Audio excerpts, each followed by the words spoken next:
Avui estem aquí per presentar el llibre de l'Arcadi Oliveres, aquest llibre, Paraules d'Arcadi, que hem après del món i com podem actuar, aquest llibre que ja va per la segona edició.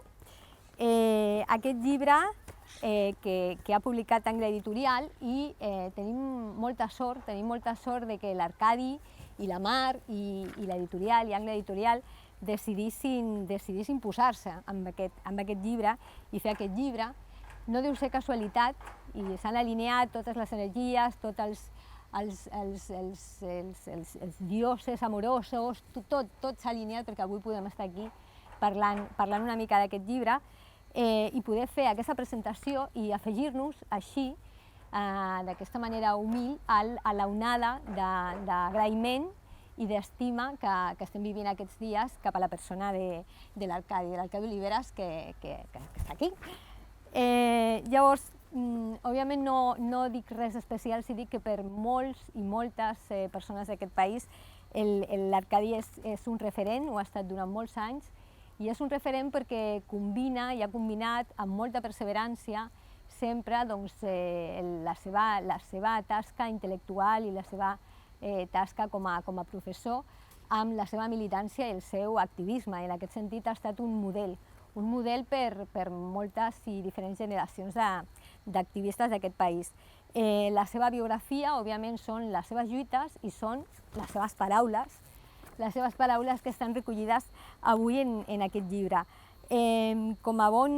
Aquestes paraules han estat, ara les tindrem en aquest llibre, però la generositat de l'Arcadi ha fet que durant anys, dècades, les seves paraules hagin estat repartides i explicades en totes les seves classes a milers d'alumnes i alumnes i que hagin estat també escoltades per milers de persones de tot el país, a totes les xerrades que ha fet durant anys, a cada racó, a cada centre cívic, a cada centre cultural del país. I ara, d'alguna manera, les tenim també recollides en aquest llibre. Com a bon mestre, que ha estat durant molts anys, com a bon professor, l'Arcadi deixa alumnes i deixebles per tot arreu i som legió, ells i les arcadistes. El que hi ha ara en aquest país són moltes arcadistes. Llavors avui el que hem volgut és fer una presentació d'un llibre una mica especial en el qual algunes d'aquestes arcadistes i alguns d'aquests arcadistes reflexionaran precisament sobre les seves paraules. Ens afegim així a un homenatge, òbviament, a la seva persona, però també al seu pensament. Sobretot volem fer això, que a partir del que recull aquest llibre, fer-li un homenatge al que han significat aquestes paraules precisament per tots nosaltres. Llavors, la primera arcadista que tenim en aquest grup que ara us presentaré, la primera arcadista, la gran arcadista diríem, és la seva editora, la Mar Valloriola, que és periodista i que és bàsicament la seva editora, que ja ha fet 7 llibres amb ell. O sigui, crec que deu ser una de les persones, a part de la seva dona, que més el coneix, a més perquè ara també li està donant suport amb el seu arxiu, de manera que és la gran arcadista, és una de les persones que més i millor el coneix. Diguem-ne que seria la seva gent, que hi ha una gent discreta i molt eficaç. Sí que vull dir-li que ja veureu, quan tingueu l'oportunitat de llegir el llibre, que els articles són molt l'Arcadi, Tots els que hem sentit les xerrades de l'Arcadi, en el to, té la música de l'Arcadi quan parla. Tenen aquesta música els articles. Llavors, Marc, com s'han conjugat tots els astres perquè avui estiguem aquí?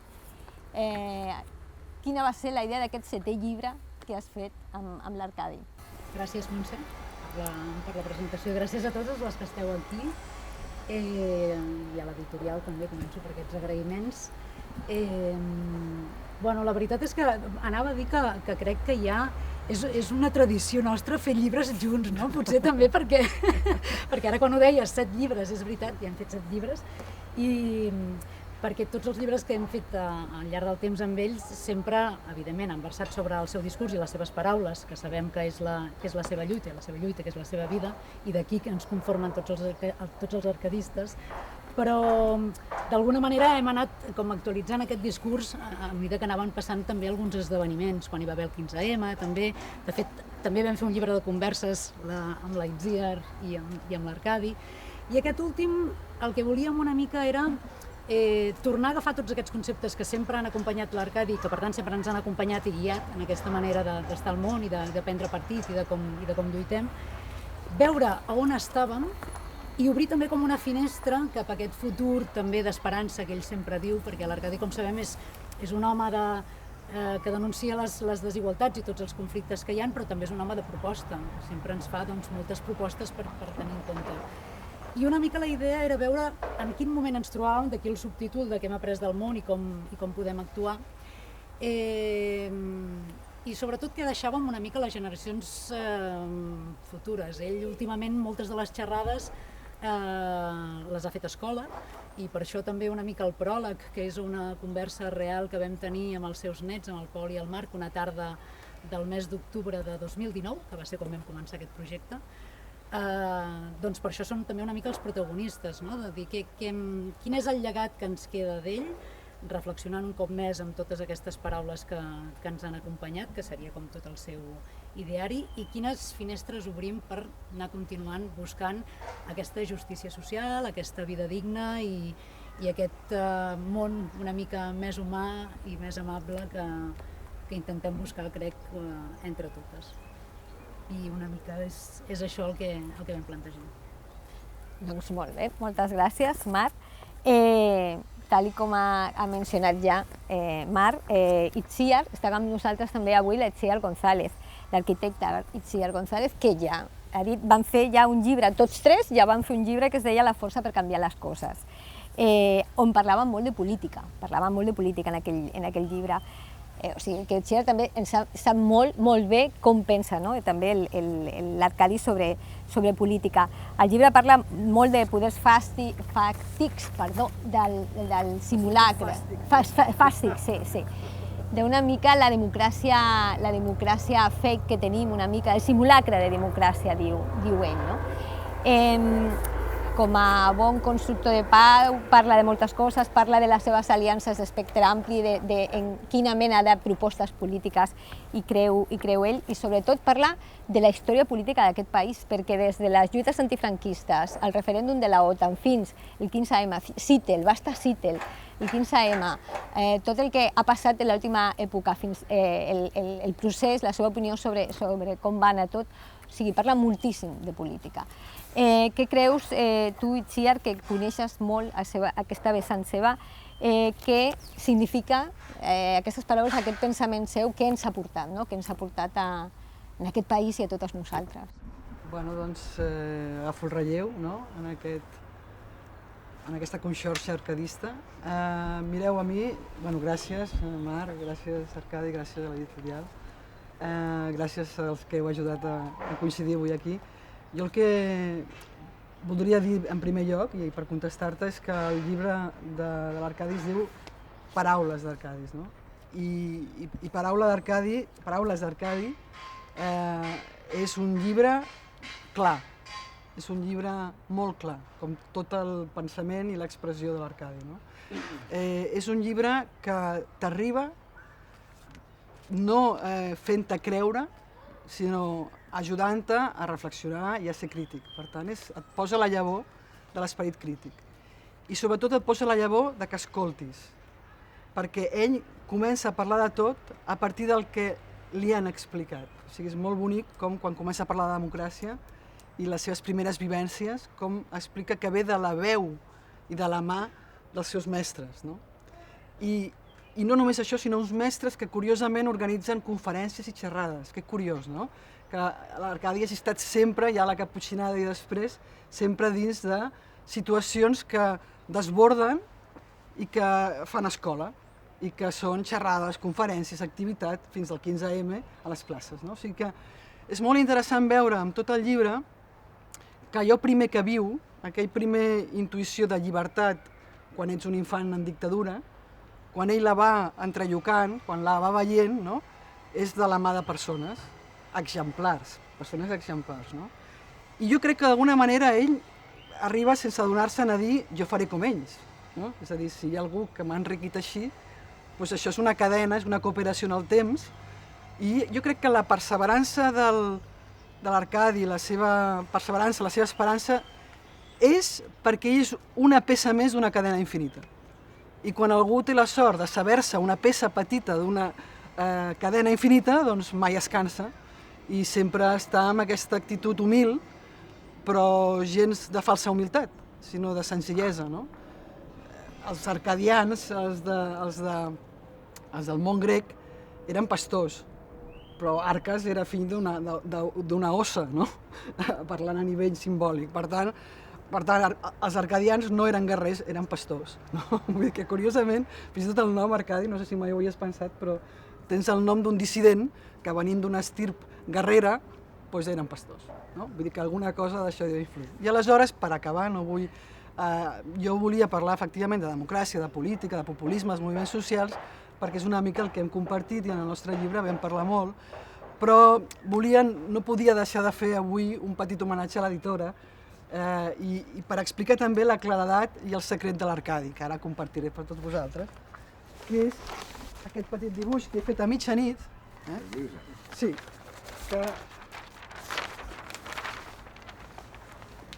que és el camí del sol. El sol és, com l'Arcadi, un element perseverant que està sol solet, un se sent sol en els moments importants, i que, com tot sol, va fent un recorregut durant el dia i durant la nit. És a dir, que del sol només veiem la meitat del seu arc, però ell fa un arc complet. Per tant, qui ho sap que encara que hi hagi moments de llum, en l'ombra d'un hi ha la llum d'un altre hemisferi, un altre món és possible, no, Arcadi? Llavors he dibuixat aquest sol que es va movent així i he descobert el secret compositiu de la gran editora, de la gran arcadiana Mar, que és que ha posat democràcia a dalt, veníem d'una dictadura, comença així el llibre, no? L'Arcadi parlant a la seva escola, als seus professors, en botella, en xirinacs, quina casualitat també, Déu-n'hi-do, comença així la vida, i parla de la democràcia, però ràpidament parla del capitalisme, que és el que impedeix, és els límits de la democràcia. Es diu, sí, la democràcia està bé, però és fràgil, i és impossible el capitalisme, ve a dir, de fet. I aleshores després ens parla dels diners, que està aquí en l'ombra, diu, clar, és que els diners, no? Quin paper està jugant? Després, curiosament, es torna a alçar i la paraula és llibertat, evidentment. O sigui, els diners esclavitzen. Un sistema basat en els diners no permet la llibertat de totes les persones. Ens parla de llibertat, però ràpidament introdueix el canvi climàtic. Perquè una cosa és la llibertat, una cosa és el liberalisme i tot és possible. I per tant, aquí també introdueix el tema dels refugiats com una de les conseqüències, no?, l'altra cara de tot això. Però després s'alça un altre cop i parla del pacifisme, i miro aquí l'Armadans, i parla del pacifisme, però després parla de la guerra, torna a baixar. I aquí col·loco l'objecció fiscal com l'estratègia necessària, no?, per dir jo no vull pagar impostos per pagar armament i guerres. I es torna a alçar amb la política, la idea de la política de l'Arcadi, que comparteixo, que no és l'alta política, és l'altra política. És la que fem des de la nostra perseverança humil i alhora solar, no? Però hi posa el contrapès, al tanto amb els populismes, al tanto amb els discursos senzills, les fórmules fàcils, el simplificar l'alta complexitat. I després, però, es torna a alçar i diu, què podem fer contra els populismes? Uns moviments socials que facin pedagogia, que facin xerrades, que construeixin comunitat, que donin les eines d'interpretació. Per tant, ens està, d'alguna manera, parlant de quina concepció de política té. La tens aquí al costat. I torna a baixar. Quan parla de la monarquia, un gran baixón, hi ha una baixada important de nivell, i ens anem a la monarquia, i aquí col·loco els presos polítics, en la zona Umbria, com una de les conseqüències de les manques de llibertat del nostre actual sistema en aquest estat. Per tornar-se a alçar amb Europa, bueno, més o menys, un bri de possibilitats en la que va creure per baixar després amb una Europa que està intentant gestionar una pandèmia, com veiem que gestiona. Per tant, la crisi, no? També, perquè diu Europa i crisi, l'he posat aquí, però se'l torna a alçar amb educació, que és com havia començat. No? És a dir, quan comença que a la seva escola comença a tenir les primeres missatges del que és la democràcia. Per tant, vaig adonar que el tema que jo volia parlar, democràcia, doncs és molt clar. Democràcia, llibertat, pacifisme, política, moviments socials, Europa, educació, doncs és el llegat del pensament de l'Arcadi. Paraules d'Arcadi, endreçades en aquesta trajectòria de claredat meridiana, com totes les paraules de l'Arcadi, amb altibaixos, com totes les vides, i un últim darrer homenatge a l'Erika Sánchez, amb aquesta pel·lícula tan bonica que va fer de l'Arcadi, Mai és tan fosc, que com abans de sortir el sol. Llavors m'he adonat que avui estaria aquí l'Erika i he volgut dedicar-li, està dedicat a la Mar, amb un petit homenatge a l'Erika. Està tremolant això perquè estic emocionadíssima i mai havia tingut una crítica cartogràfica literària d'aquesta manera, ni havia vist el llibre així. Això és el que fem els arcadians, ser clars. Gràcies. I meridians. A vosaltres. Doncs, si aquí ara estiguéssiu tots i totes les que segurament veureu això, aplaudiríem totes, perquè efectivament,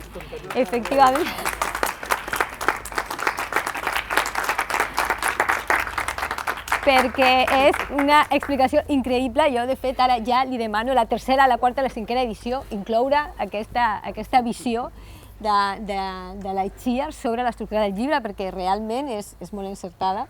No sé si la Mar ho tenia tan clar, perquè tan conscient que havia fet això, però ha fet això. La veritat és que no. Ara me n'he donat del dibuix.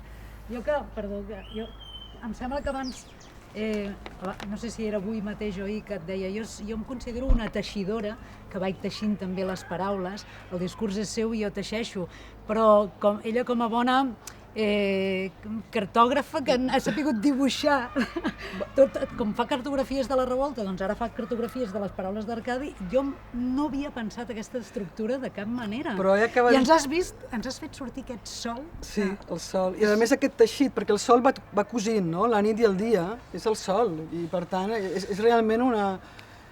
Soc neta de modistes, que voleu. Estic emocionadíssima. M'alegro. I ja que, com que una cosa ens va portant l'altra, l'Itziar ja ha parlat del Jordi Armadans, llavors ara anem a parlar del pacifisme, no? Que també estava aquí present en la part positiva de l'estructura. No? El Jordi Armadans és politòleg, periodista, director de Fundipau, tothom el coneix també.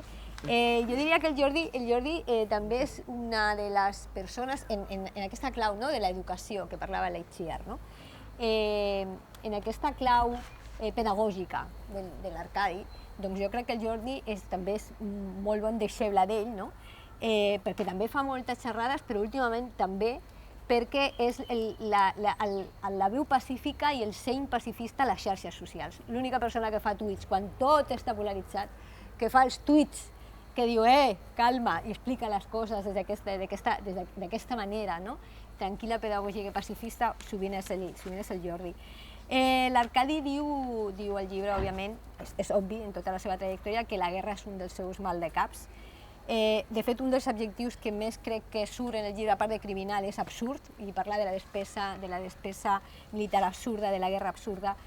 I com també deia l'Itziar, no? O sigui, parla molt dels seus referents, i de com ell també és una persona que s'ha construït escoltant, no? I parla des del seu pare, doncs el que deia l'Itziar, no? Xirinacs, Joan Gòmix, Frederic Roda, de tots els seus referents també, i a la vegada avui estem aquí perquè ell també és en aquesta roda afortunadament, no? En aquesta carrera, no? Que també avui estem aquí.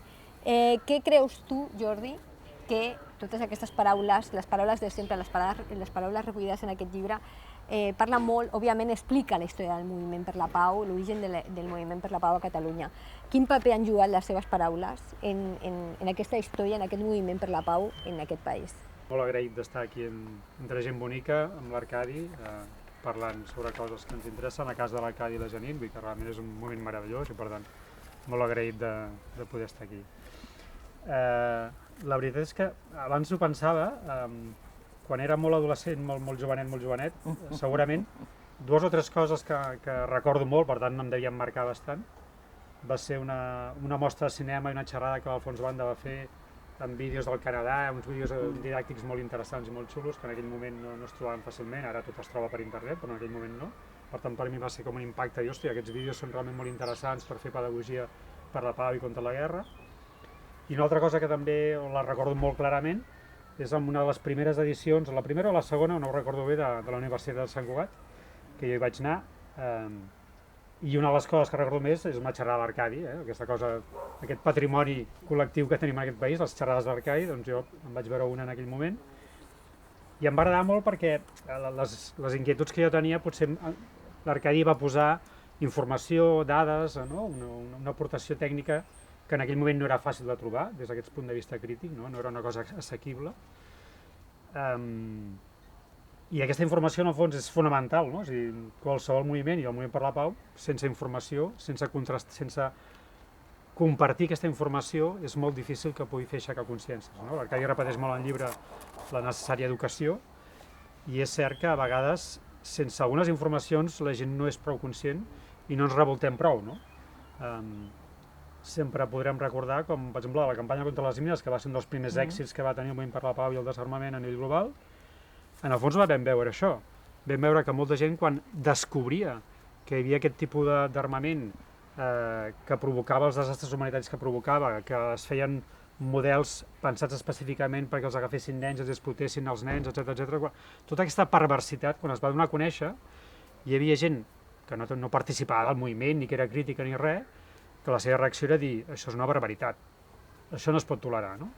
Per això fins i tot una persona com la Lady Di, no? Que no és el nostre referent ni és el nostre context, doncs es va revoltar una mica, perquè va trobar que això, home, realment era molt gros, no? Que es fes. Doncs en el fons és això, la informació, i que és una de les coses que l'Arcadi sempre ha fet molt, donar informació, donar dades, connectar-les, no? Connectar la realitat econòmica, la política, la global, tot això ajuda a fer entendre les coses i a reaccionar, no? L'altra cosa que jo penso que l'Arcadi ha inspirat molt és la denúncia, no? Perquè efectivament no podem estar callats davant d'algunes coses que passen i d'algunes coses com succeeixen, no? I denúncia que l'hem de definir bé, perquè a vegades la denúncia pot semblar que és algú cridant molt o algú que es patega contra tot. Denúncia des d'un punt de vista, si algú es creu una cosa com els drets humans, diguéssim, una declaració universal dels drets humans, que és una cosa aparentment valorada per tothom i aplaudida per tothom, doncs hi ha coses que a partir d'aquí no podem acceptar de cap de les maneres, no? Per exemple, quan des del Moviment per la Pau s'ha qüestionat el comerç de les armes, doncs a vegades t'has pogut trobar algú que diu bueno, compte, cuidado, no sé què, no siguem radicals, no siguem això, hem de tenir en compte allò, gent més d'ordre, més diguéssim, d'un sentit institucional que et venen a dir que calma amb certes crítiques perquè vés a saber què desmuntes, no? Però clar, és que la cosa és exactament la contrària, no? És a dir, que quan un pensa en les armes, per exemple, que s'han venut a un règim com Aràbia Saudita, que ha bombardejat deliberadament escoles, hospitals, convois humanitaris, de forma deliberada, quin sentit institucional, quin sentit de la moderació, quin sentit de l'ordre hi ha en vendre armes en aquest règim? Cap. Des d'un punt de vista d'ordre és la cosa més barbàrica que es pot fer. Per tant, a vegades la denúncia és la cosa més del sentit comú bàsic, dels principis més bàsics que ens donen, però donar-li una coherència amb el que fem, no? I per tant, efectivament, vendre armes a un règim criminal és o tenir completa ignorància del que fa amb aquestes armes o ser un criminal indirectament, perquè estàs col·laborant amb aquesta barbària, no? Per tant, en aquest sentit, denúncia per ubicar-nos en aquest món i reaccionar amb una mica de sensatesa davant de les coses que estan passant, no? I després també, ja ho ha comentat la Mar, però l'Arcadi també insisteix sempre en aquesta esperança possible, no? De fer camí, de confiar a fer camí, perquè al final potser trobarem que les coses poden canviar, no? I això es pot veure en moltes coses, però en el Moviment per la Pau jo crec que s'exemplifica molt bé, no?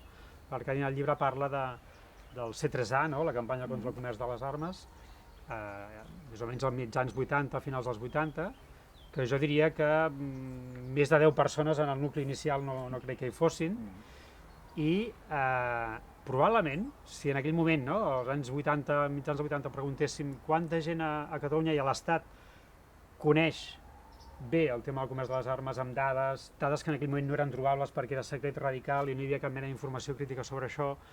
Coneix bé el tema del comerç de les armes i té una actitud crítica cap al comerç de les armes. Segurament, sense exagerar, no serien més d'unes quantes desenes, no hi hauria gaire gent que pogués fer una xerrada sobre el comerç de les armes en aquell moment.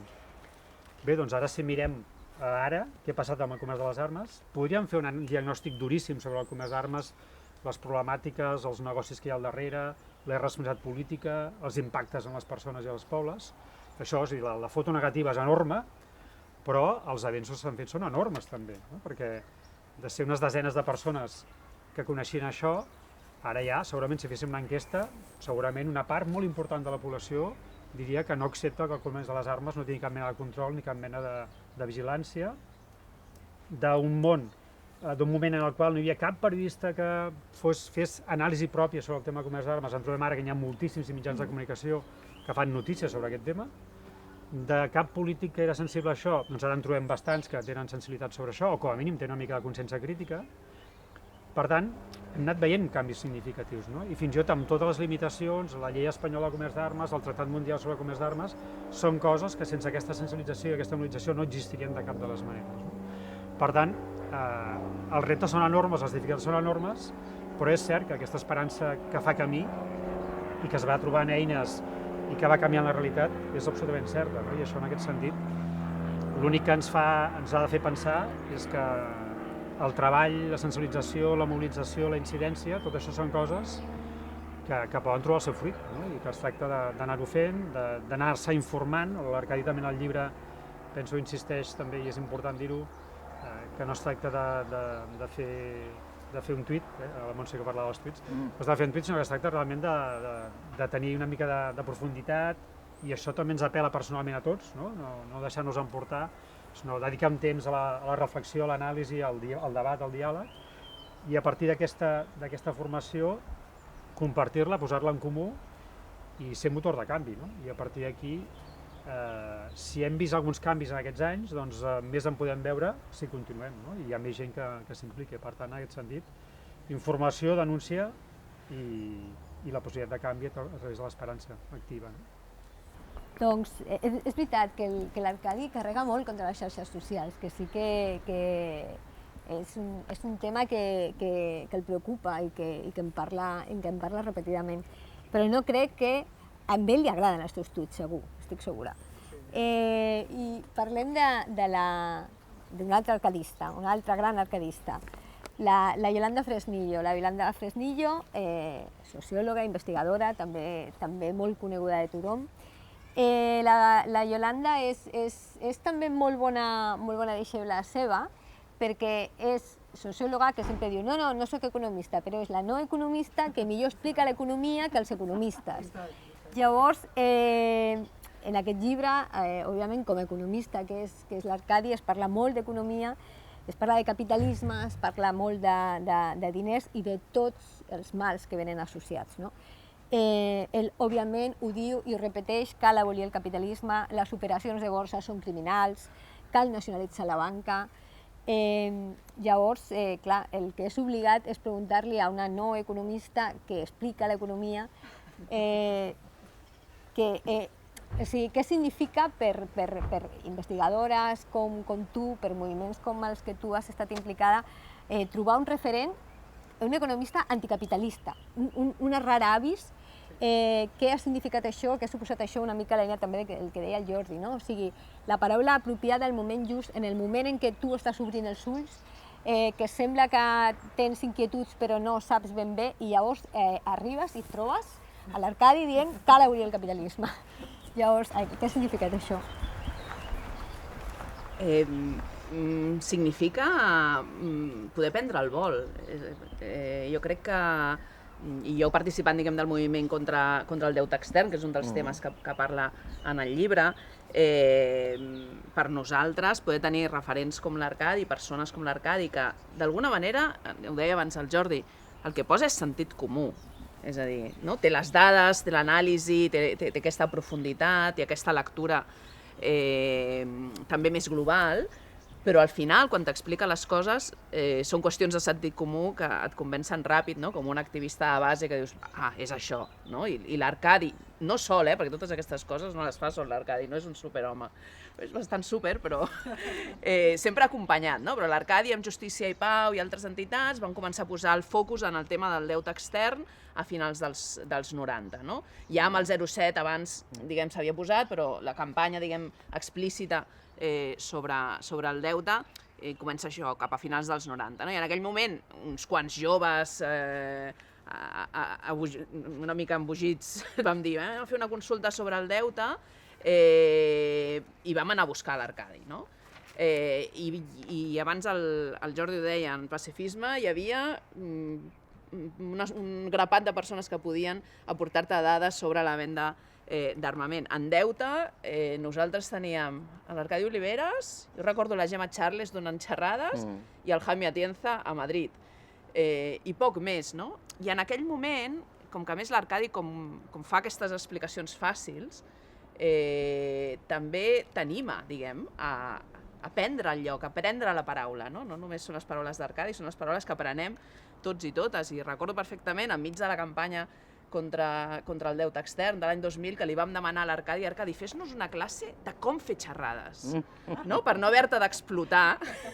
I ell va venir i ens va fer com una xerrada i ens va dir, bueno, jo ho faig així, no sé, apreneu vosaltres, no? I aleshores és amb aquest aprendre a través de l'experiència, però també adonar-nos que només amb això no hi havia prou. I seguint una mica l'exemple de l'Arcadi, tot d'activistes vam muntar l'Observatori del Deute perquè necessitàvem les dades, perquè necessitàvem l'anàlisi. I aquest fer, en part l'hem après amb l'Arcadi. Jo crec que l'altra cosa que el llibre explica molt bé i que l'Arcadi diu de forma molt clara a tot arreu, si cal dir-ho a TV3, es diu a TV3, el tema que el capitalisme és un sistema assassí i criminal i que cal abolir el capitalisme, cal acabar amb el capitalisme, no es pot reformar el capitalisme, és una cosa que també t'il·lumina com a activista al principi, perquè tu veus aquell trosset que és on tu estàs actuant, el deute, i cal anul·lar el deute, però què passa amb tota la resta del sistema? I comences a estirar del fil i aquests anàlisis que et fa l'Arcadi t'ajuden a estirar del fil i aleshores vincules el deute amb el comerç internacional i amb el Fons Monetari Internacional i amb el comerç desigual i veus que el problema no és el deute, el problema és el sistema, el problema és el capitalisme. El problema són aquests falsos mites sobre el capitalisme. Ell en el llibre parla d'un lliure mercat que no és lliure, d'una borsa que no és reflex de l'economia, d'un creixement que no és il·limitat, i ja només amb aquestes tres coses que són de sentit comú. Òbviament el creixement no pot ser il·limitat perquè el planeta és limitat, els recursos són limitats. Això cau pel seu propi pes. Tu planteja d'aquestes formes tan senzilles i es fa evident que aquesta proposta a priori tan radical i fins i tot esbojarrada de hem d'acabar amb el capitalisme es converteix en algo de sentit comú. I crec que aquest llibre ajuda molt a això, a passar barreres dels mites que són inquebrantables. I dir, no, és que amb el capitalisme hem d'acabar. Però com hem d'acabar? Aleshores l'Arcadi també ens ajuda a això, i el llibre crec que ho diu molt clar amb tots els temes, el posar l'esperança, el sol que surt, és no només fer l'anàlisi, no només posar el punt en què és el que no està funcionant, com funciona l'especulació, com funciona amb exemples a més, per exemple el cas dels Soros, que explica amb tot detall, sinó com podem fer aquesta transformació. I aquí també trenca mites. Diu, el capitalisme segurament no acabarem amb ell prenent el Palau d'Hivern, acabarem amb ell construint alternatives, i apunta a alguna cosa que fa anys que apuntem tots els moviments socials, que és el tema de construcció d'economia social i solidària, d'alternatives en el fer, no només en el pensar, i en el ser coherent amb el teu consum, en el ser coherent amb la teva vida diària. I això és una cosa que moltes vegades jo crec que en la nostra vida personal, les arcadistes, ens preguntem, l'Arcadi això no ho faria, Si això l'Arcadi no ho faria, nosaltres tampoc, Perquè l'Arcadi, diguem, sempre ha vinculat la paraula amb el fer, i aquesta coherència amb el dia a dia, amb la vida, és una que també s'ha après, no? Jo només, recomanar que la gent es llegeixi el llibre, perquè és com anar a una xerrada de l'Arcadi, però podent aturant les coses, no? La xerrada potser dura una hora i aleshores et quedes amb tot de dubtes i aquí pots anar aprofundint amb els diferents temes i vinculant aquests diferents temes, no? Vinculant el capitalisme i els diners amb la guerra, el capitalisme i els diners amb la construcció d'Europa. És la banda baixa. Exacte, és la banda baixa, no? Jo soc de la banda baixa, més aviat, no? Recomanar molt que la gent s'aturi amb el llibre, amb els llibres, no? Però aquest jo crec que ha sabut englobar molt bé aquestes xerrades de l'Arcadi que dèiem abans, que a més moltes estan disponibles i a vídeos, però aquí pots llegir, aturar-te, pensar, reflexionar sobre aquestes coses que diu. Doncs moltes gràcies, Iolanda. I acabem aquest recorregut pels comentaristes i les comentaristes de les paraules de l'Arcadi amb la Gabriela Serra, també prou coneguda. Per vella. Mestra, activista, exdiputada, de tot. I justament, en la línia del que ara parlava la Iolanda, si tenim, o sigui, d'alguna manera, per molta gent, hi havia dues xerrades bàsiques, quan un començava l'activisme, hi havia dues xerrades que eren com l'ABC, doncs les dues xerrades bàsiques eren la de l'Arcadi i la de la Gabriela, o sigui, eren com les xerrades iniciàtiques per qualsevol activisme, no? Com a mínim dels que ja no són tan joves també, no? D'activisme. I llavors, si per alguna cosa eren referència també, era justament pel que ara explicava la Iolanda, quan encara no ens havíem inventat el terme de la justícia global, doncs la manera que tenien de vincular-lo tot, o sigui, el feminisme, l'antimilitarisme, el capitalisme, els drets socials, els drets polítics, d'alguna manera ens ajudava a veure tota aquesta immensitat, però també, com ja s'ha explicat, la via per la qual fer-hi front també a tot això una mica, no? Llavors, ells dos han estat implicats en tot i durant molt de temps. Llavors, si algun aspecte potser podem afegir, no?, en tot el que ja s'ha parlat, és que un tema que lamentablement ara continua molt d'actualitat, que és tot el tema de la immigració, no? O sigui, que també van ser dues persones que van estar en els inicis del moviment de solidaritat amb les persones migrades. L'Arcadi parla de racisme, parla de xenofòbia, però sobretot ell diu la paraula, al final, com el capitalisme, és la porofòbia. Al final del que estem parlant és de la pobresa i dels pobres, no? Però també, una de les coses també, en aquesta línia de l'esperança que ell també diu, és totes les lluites valen la pena, fins i tot les que sembla que en aquell moment no s'han guanyat, perquè totes deixen un pòsit, no? I també, Gabriela, en aquest sentit, doncs, des d'aquelles tancades, no?, de la solidaritat amb els migrants fins el volem acollir i fins la lluita contra els CIES i tot el que està passant ara, d'alguna manera, aquelles paraules també ens han portat avui fins aquí, ens han ajudat a que aquella lluita mai no és perduda, tampoc, no, Gabriela? Jo penso que hauríem de reflexionar que el gran mestratge de l'Arcadi té una immensa trampa. I és que el gran mestratge de l'Arcadi és perquè i ha sigut sempre un meravellós alumne. L'Arcadi és d'aquells ensenyants, d'aquells bons mestres, bons professors, que és bo perquè aprèn cada dia fent el que fa. I això per mi, que soc mestra, em sembla que és la base d'un bon mestratge. I l'Arcadi ha estat tota la vida aprenent, tota la vida actualitzant, tota la vida incorporant, tota la vida anant a buscar la cosa número 27 que podia acabar d'arrodonir aquest mestratge, no? I això em sembla que és molt important, perquè jo sé, i això molta gent no ho sap, però té molts col·legues a la universitat que almenys tenen, perquè és poc acadèmic, deslumbra poc a l'acadèmia.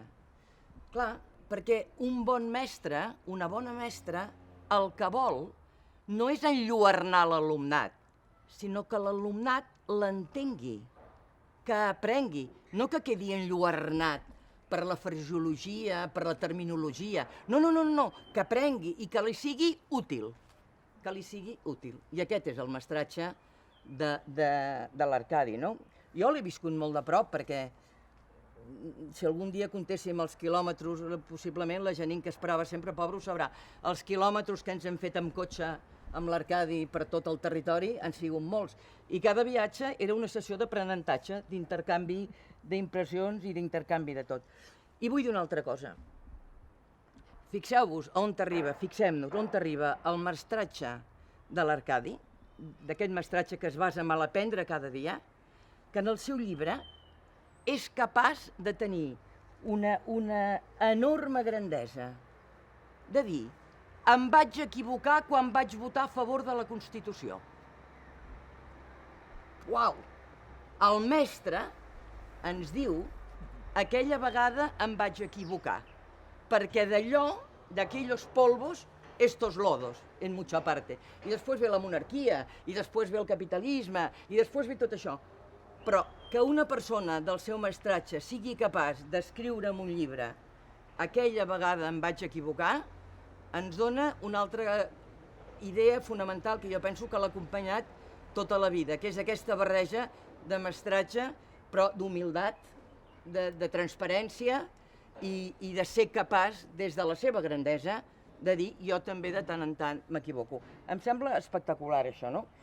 I després una altra cosa. Jo penso que sí que l'Arcadi fa alta política, molta alta política. I tornem a aclarir els conceptes, perquè alta política és aquella que transforma. L'altre són tonteries polítiques, escenaris polítics, comèdia política, que en fi, jo sé que n'hi ha molta de comèdia política, conec perfectament. Ell no, ell ha fet alta política, i ens ha ensenyat a fer alta política. I l'alta política basada en què hem de transformar. Si alguna cosa ens ha demostrat és que el discurs en si només serveix per aclarir, per saber per on hem d'anar. I d'aquesta manera que ell fa que jo poques vegades ho he aconseguit. Era capaç de parlar del deute extern i que la gent riés i somriés amb alguns exemples que posava. És capaç de parlar del capitalisme. Jo era anticapitalista abans que tu, perquè jo era anticapitalista dels 71, tu una miqueta més tard. Però és capaç de parlar de la tragèdia del capitalisme i posar 4 exemples que la gent acabi dient, bueno, una de distensión para continuar en la sesudez del tema, no? Vull dir, això és d'una capacitat didàctica, és d'una capacitat didàctica que és absolutament encomiable, no? Jo penso que és molt important. I després, sobretot, i torno a lo de la transformació, no? Jo penso que resumeix molt bé els 3 principis de la no violència, l'Arcadi, no? Dissidència, resistència i incidència, no? L'Arcadi ens diu el que hi ha i el que està malament. Ens diu què hem de fer i quina posició hem de tenir i ens diu quina cosa concreta hem de fer per modificar la realitat. I això és principal. O sigui, aquest sol, que has fet molt bé, aquest sol només serveix si té resistència, dissidència i incidència. I això ha sigut el que l'Arcadi ens ha ensenyat, no? Per què? I ara permeteu-me que digui una cosa que és molt estrambòtica. Perquè ens ha ensenyat a vèncer aquest ocupa que tenim tots i totes, tenim un ocupa clandestí, tenim un petit capitalista a dintre nostre, aquell petit capitalista que ens diu consumir no és tan dolent, això ho té tothom, això ho fa tothom, això ho desitjo. Aquell petit capitalista de merda que tenim a dintre, que es diu consum, que es diu benestar, no, petit allà, amagat, que surt quan no volem, i ell ens diu bufetada. Bufetada. Agafa aquest petit capitalista que tens a dintre i sacseja'l i treu-el. I fes el favor de fer comerç just, i fes el favor de comprar de proximitat, i fes el favor de tal, i no tinguis els diners al banc, i vés a la banca ètica, i no sé què, i no sé què. I ens dona tota una sèrie de camins, de graons, amb els que treure'ns aquest petit ocupa capitalista que tenim a dintre, no? Dit això, com que fa coses molt concretes, perquè el que vol és transformar, no enlluernar-nos, ho va fer-ho també amb els immigrants, no? I a mi em va agradar molt, perquè va ser una lluita importantíssima, si us en recordeu, quan l'església del Pi, allò va ser espectacular. Van començar amb 300 persones de diferents comunitats, pakistanesos, hindús, àrabs, vull dir, era una amalgama tremenda. I a l'Arcadi allà li va tocar fer un paper que ha fet moltes vegades, que és el paper de mediació. L'Arcadi, l'Església Justícia i Pau el va posar davant d'una mediació importantíssima, que era la mediació que hi havia per arribar a certs acords amb delegació del govern. Però hi ha una cosa que la gent no sap, i tu no ho expliques al llibre, que és que ell, una de les característiques de l'Arcadi també és que és trapella. És una mica trapella, però bueno, això ja ho sabem, ho portem bé. I sent trapella, ell va fer dues coses. Primer vas mediar perquè la delegació de govern es reunís i arribés a un acord amb la gent que estava no només en vaga de fam, sinó vam començar 300 i vam acabar un miler. Sinó que va fer una altra negociació més clandestina, que no va ser pública, que va ser la mediació de fer que l'Església en general catalana es comprometés a aconseguir els papers fins i tot per aquelles persones que per raons molt concretes, com alguna causa pendent, com no tenir passaport, etc., perquè totes aquelles persones tinguessin també els seus papers.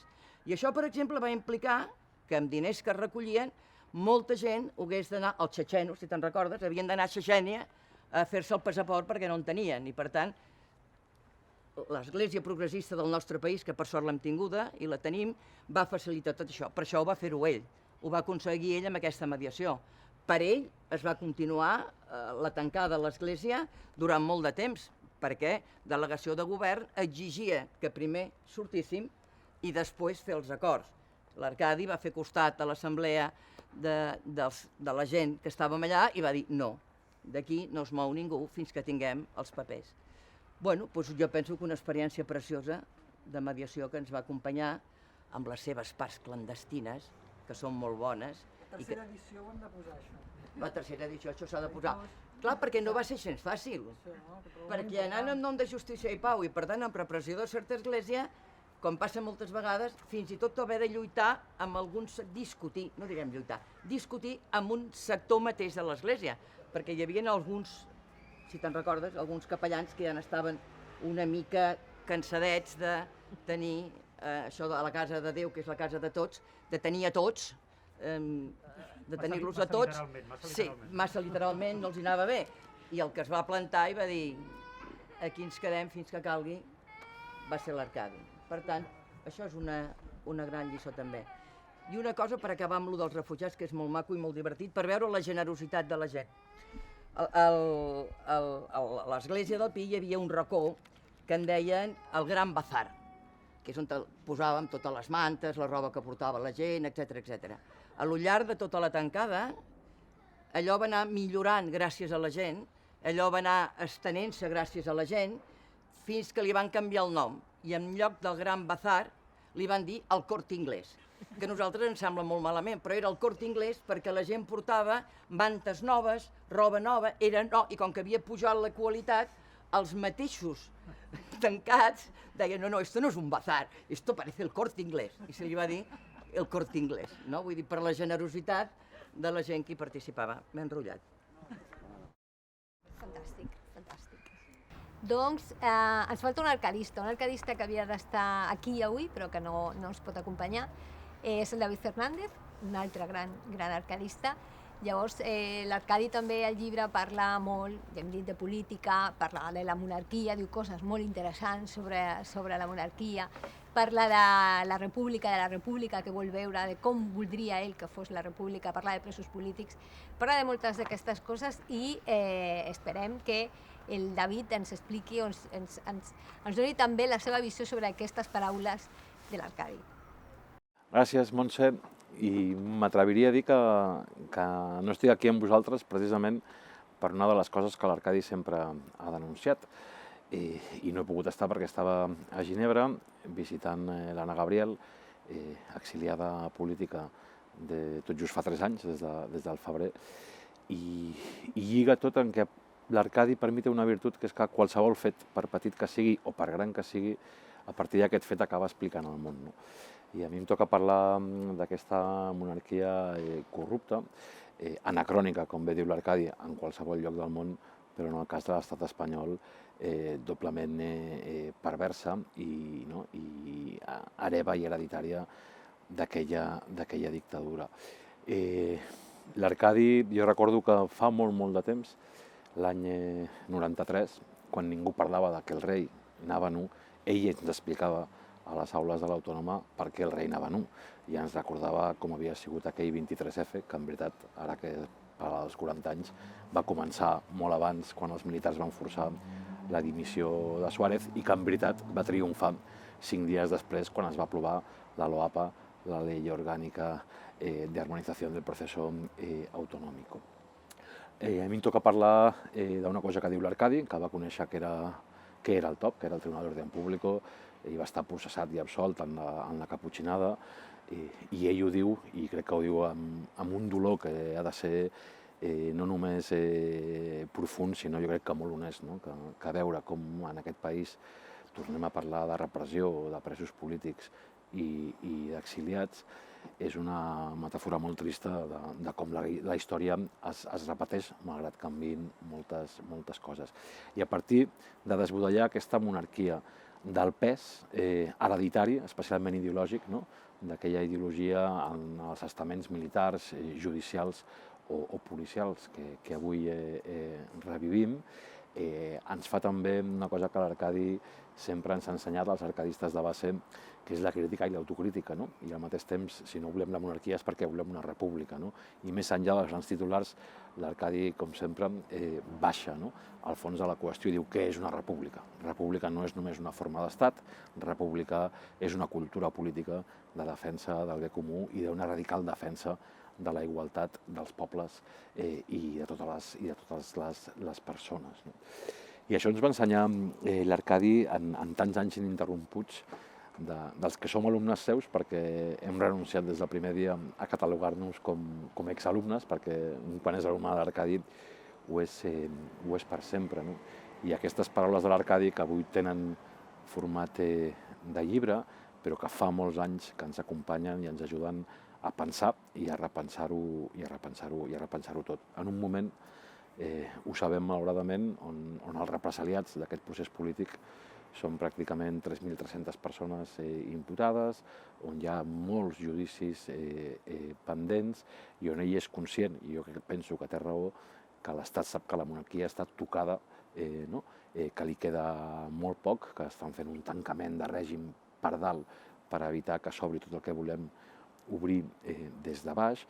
I per mi, jo sí que crec que tots hem après, totes i tots els arcadistes, quina és la república que volem, I la república que volem és la república que l'Arcadi porta al cap, al cor i al puny.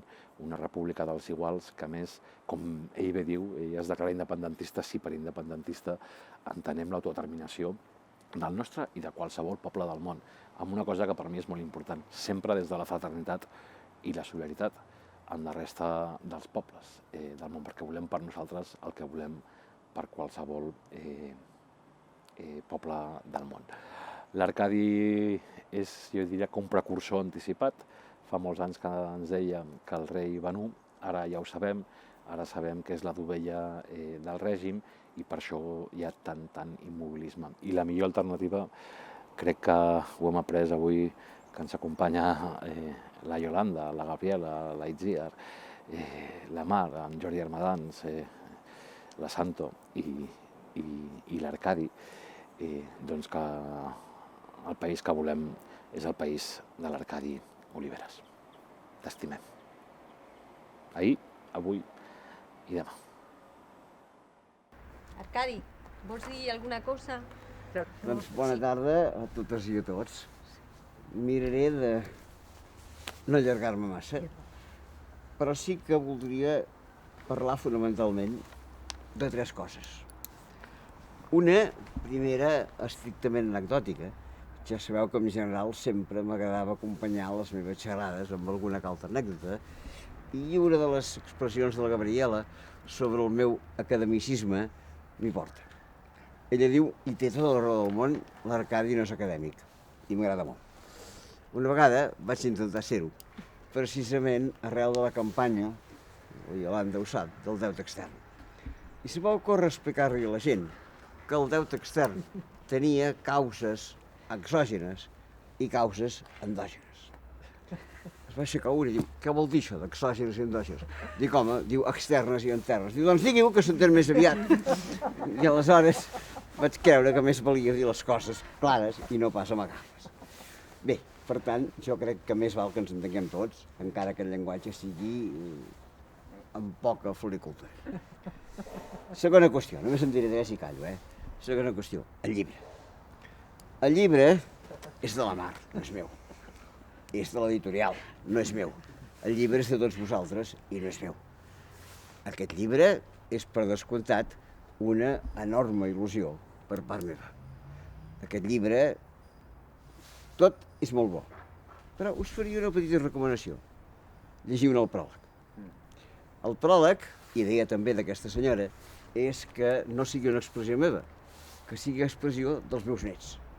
Perquè què ella va fer, i em penso que ho he explicat una mica de passada, va ser tenir una petita conversa amb en Marc i en Pol, veure com ells interpretaven, que jo interpretava el món, i a partir d'aquí traduir-ho amb el que serà un pròleg. Per tant, jo us diria, feu del llibre el que vulgueu, en tot cas és bo perquè l'he fet ella, no l'he fet jo, però en tot cas val la pena que llegiu el pròleg. Aquesta és la segona qüestió. Evidentment, lloar el pròleg vol dir també donar les gràcies en aquesta editorial Angle, que pacientment ha resistit, ja per setena vegada, com deia la Mar, a través d'en Joan i de la Rosa, les edicions que m'han acompanyat. No els podria fer si no hi hagués hagut aquesta manera de veure les coses, aquesta confiança, i fins i tot diria que al final hi ha hagut una mica de sort, perquè l'edició d'aquest llibre, Mira per on, ha acabat coincidint amb aquesta malaltia meva, el qual de cara a l'editorial vol dir que es vendrà bé. I, per tant, a partir d'aquí, doncs, també és una bona cosa. Dono les gràcies a l'editorial. I tercer, i acabo, no vull ser ràpid, us dono les gràcies a tots vosaltres. Probablement aquest acte que estem fent ara sigui un dels darrers, si no el darrer públic en el que hi deixo la pell. No li he deixat mai de cap acte, però en tot cas que hi deixo la pell. És evident que si encara allargués una mica, hi hagués una taula rodona un dia i m'hi convidessin i m'hi sentís bé, faria els possibles per assistir-hi, però en tot cas sé que la cosa s'acaba. Sé que s'acaba i espero que s'acabi bé. I només vull acabar dient-vos que s'acabi com s'acabi, mai, mai, mai a la meva vida he sigut tan feliç com ara. Amb la vostra companyia i amb aquestes circumstàncies. De manera que res més i moltes gràcies. Ja està.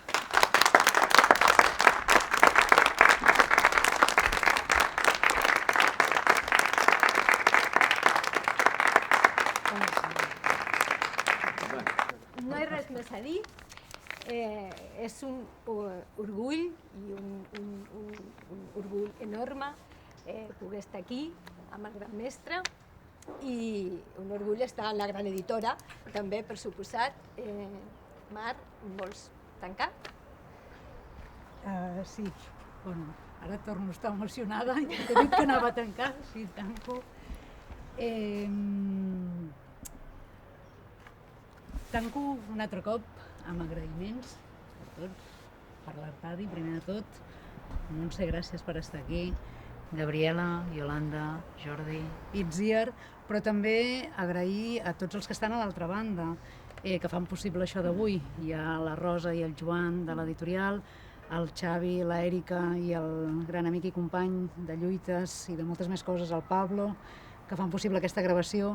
La Dolors fent fotos, la Roser, que ha vingut també fins i tot del Priorat, la Gemma, que està aquí amb nosaltres, i el Jordi Alguer, que ell és el real documentalista i arxiver, ell és el que està fent l'arxiu. Jo l'estic ajudant, això sí. Estic ajudant i a vegades també anem trobant curiositats i coses, com sabeu, l'Arcadi té la casa plena de papers. Tot això anirà a l'Arxiu Nacional de Catalunya. I el Jordi sí, està aquí al costat, i el Jordi és la persona que està ordenant bona part d'aquesta vida, que és aquest llegat que ens deixa, que és aquesta vida que jo diria que bona part de la història dels moviments socials, del pacifisme i de tantes coses no es podrien explicar sense tu. Jo també us diria, llegiu el pròleg, i quan acabeu el pròleg, llegiu tot el llibre. Llegiu el llibre. I gràcies, Arcadi, per les teves paraules, per el regal que suposa tenir-les i perquè ens perdurin per sempre. Volia dir una cosa. Molt bé.